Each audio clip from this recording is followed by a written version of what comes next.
Joe Biden hustled black people in the 2020 election. How did he manage to pull this hustle off? Quite simple.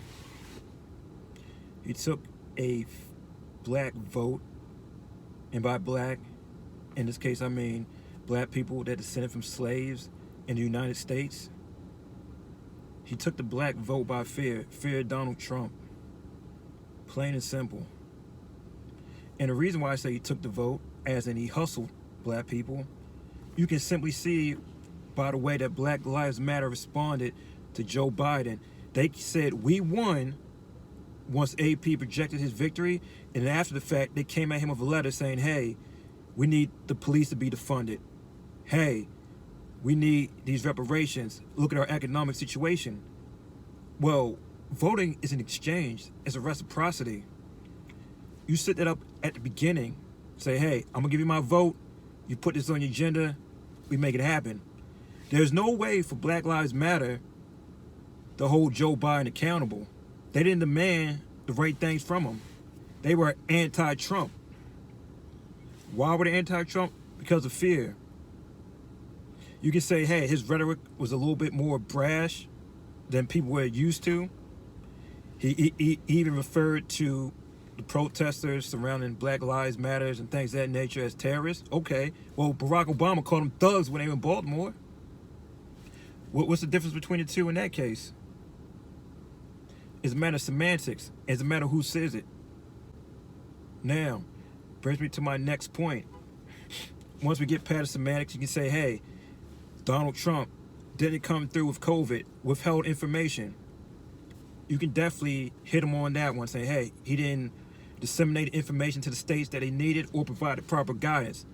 Even though ultimately, governors are responsible for your day-to-day safety. It's up to them to make the decisions. It's up to them to make the calls about face masks, closing down things of that nature. That's not a national mandate at all. Illegal immigration, that hurts black people. Straight up and down. Hurts you on the low end. H-1B hurts you on the higher end. And with the green card expansion, which Kamala Harris or Kamala, whatever, wants to do, with the green card expansion and H-1B, is going to hurt black people that make it to those upper echelons of those corporate American jobs. Now, I know the number one employer of black people is the federal government, be it, well, government in general, be it post office, federal government, or local government. That's the number one employer of black people.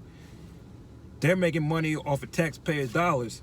So I can see how they would probably say, hey, they can't take my job no matter what. They just came over here. But that's not the reality of everybody. And that's not a way to run your country. Because government jobs, granted important, be it military, local, federal, they don't contribute to GDP of this country. They're not growing the economy. So what do you have there? You have people being paid by the government to sit at those desks and, obviously, do what they need to do, but it doesn't contribute to the GDP of this country. So, what have black people gotten out of a Joe Biden election? Well, it makes white people comfortable because he's not going to be as brash about certain things as related to race. He made comment on it. He's the crime bill guy. He's the drug bill guy from the 80s. He was harder on it than Ronald Reagan. Ronald Reagan vetoed what he wanted to do in the 80s. And that's back when Reagan was running through the hood on a military tank. We know who Joe Biden is. We know what he's done in the past. His rhetoric going forward, he doesn't want to fund any police. He's not interested in the reparations for economic repair. He may do some people of color thing, but that's not going to go directly to the people that descended from slaves in the United States. That's why you have Black Lives Matter begging. I personally didn't vote for him, nor did I vote for Trump. But I understand why people may have voted for Trump because they wanted to, hey, send a message to Joe Biden or, say, hey, we just don't want Joe Biden. Let Trump be there because Democrats need to do something for us. I get that. But I voted Green Party like I did in 2016. I like their agenda, their platform for black people, African Americans that descended from slaves in this country. They had the best platform, in my opinion. Check it out. But yeah, Joe Biden, he doesn't seem too liberal to me. He just seems to be left of where the Republicans are right now. So essentially, he is center right. He's going to have GOP people around his cabinet and Department of Justice. He's going to have conservative Democrats in his day-to-day staff. Klain, that's going to be his chief of staff. He's a conservative Democrat. He was there with Biden's initiatives and agendas and being tough on crime and things of that nature that directly affects black people. And some people want to say, hey, all black people don't commit crimes, but it's the way that the police is militarized, the way the police is harassing people, and the way the police is profiling people that affects everybody, no matter what. They're not just targeting certain areas. You're going up and down the interstate. You're getting pulled over because they say, hey, people like to transport drugs up in here. Are you drug dealing and get asked a million and one questions? They can plant something on you. They can get you for some small minor infraction. We know what Kamala Harris down in California, how she claims, oh, hey, she's just Jamaican and smoked weed and all that, but yeah, she's tough on marijuana. Had a Mattress Richardson situation with the cover-up. Had black men fighting fires that were prisoners, that she held the prisoners past their release point to fight the fires. This we know. The truancy issue, locking up a lot of black women, single black women, because their kids were truant. Not understanding the situation, not providing the necessary assistance, just locking them up. Come on, that's not helping the situation. That's not helping black people. That's just, and it's specifically, essentially targeting black people without actually saying it. And that's what the Democrats do with these crazy bills and these low-key things and setting up things to be a certain way. Because we know the police have a certain amount of autonomy who to enforce things on. They don't force things on everybody. They don't force things in every neighborhood as well. If they go to certain neighborhoods and say, oh my goodness, these business owners ain't going to be happy about it. They calling down the mayor's office saying, hey, you got to get them up out of there. So they can't enforce that. But they can enforce it on black people because they don't have the necessary economic power. And the people that do get a little bit of money professionally in the black community, they're working for the government. They're getting taxpayer money. They're not contributing to the economic growth of the country. So it's a bad spot. Joe Biden's not the answer. You're saying people saying you need to get Trump out. Black people saying they need to get Trump out. White people telling black people they gotta get Trump out. But no, you have that point of leverage. Leverage is very important. When you have the leverage, say, hey, you got to do something for us, or you ain't getting in on that top of the ticket. Now, I understand people want to vote for certain people down ballot. Usually Democrats can fund certain things that you need. We get that. You might want to vote a Republican here and there, but that top of the ticket, no way, Joe Biden. You got to come with that agenda. You got to come hard. You got to go hard in that bully pulpit where you can get things done or not. You at least got to bring the heat. Put it in a bill. Spending bill if you must. And shut the government down if need be. We know black median wealth is approaching zero by 2053. You may get a few extra years, but we know what it is. This is not new information. It was a point of leverage that Joe Biden, a lot of Democrats, and even some Republicans saying, hey, we got to get Donald Trump out. Okay. And since the black vote tends to vote all the way Democratic, is not split like other groups, okay, do something for us, put that on the agenda, then we'll vote for you. Otherwise, nah, you ain't getting the top of the ticket at all. Just let Trump do what he do. And if he's so bad and dangerous, come back to us and be like, okay, do something now. Because since you gave up that leverage, what are you going to do in 2024? Say Donald Trump runs again. Say some other Republican that you deem to be racist runs again. Now what? You still got to vote for Joe Biden again? At what point do you get what you need out of government?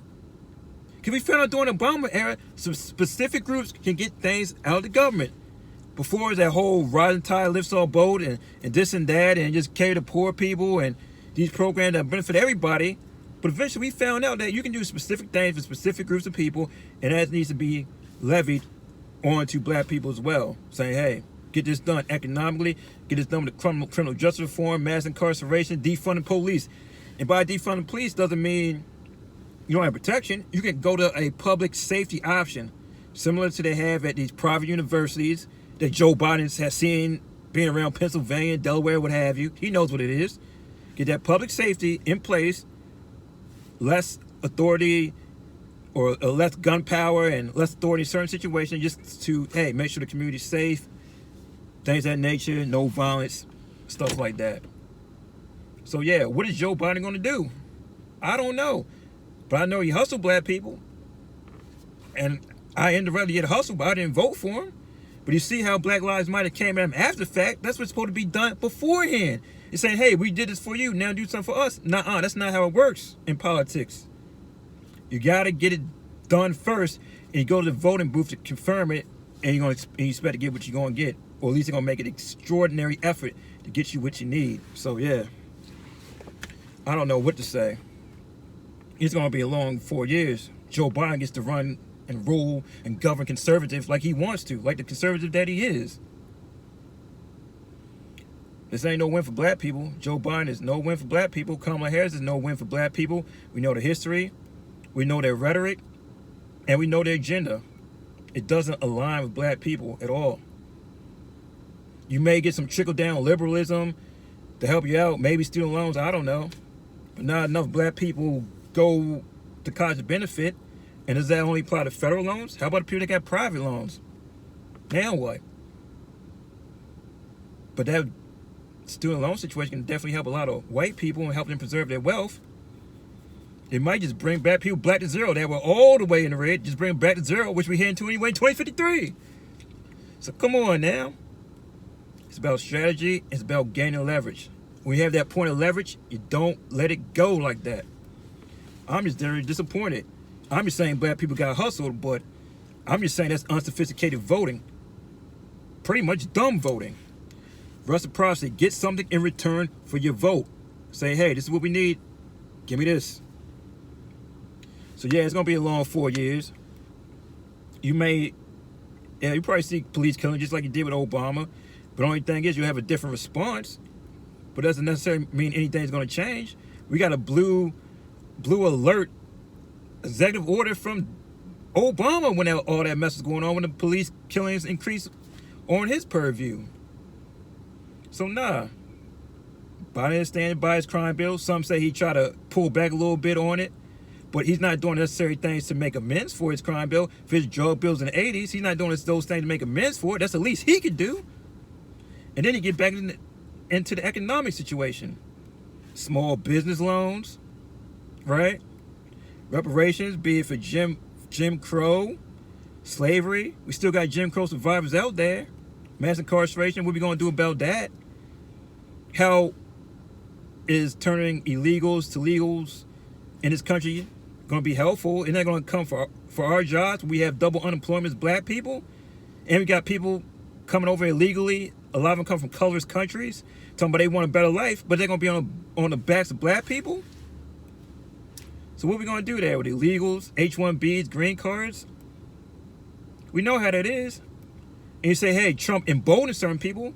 Well, the police has always been racist. It's been racist since the Irish took over the police force back in the day. All right? It's been racist since that long. And at that point, which is the police and go after black people. There's been white supremacists, etc., radicals in the police force since the time before ever. You saw it during the Obama era. It didn't change up during the Trump era. But the thing is, between Trump and Biden makes white people feel more comfortable where he's not saying these brass things that they feel they have to explain to their children about how racism works. They can just put their heads in the sand and ignore it. So, nah, Joe Biden is not a win for black people. It's a disappointment. He hustled black people, and that's just me being nice about it. But that's just me saying, hey, black people voted dumb, and black people have been unsophisticated in this election. Yeah, I'm black. Yeah, I descend from slavery in this country, but I did not go that route. There's the point of leverage. Use it. Business. To get what you need. That's my take. Iceberg Jim out. Maybe I'll be wrong, but I doubt it. Iceberg Jim out. Deuces.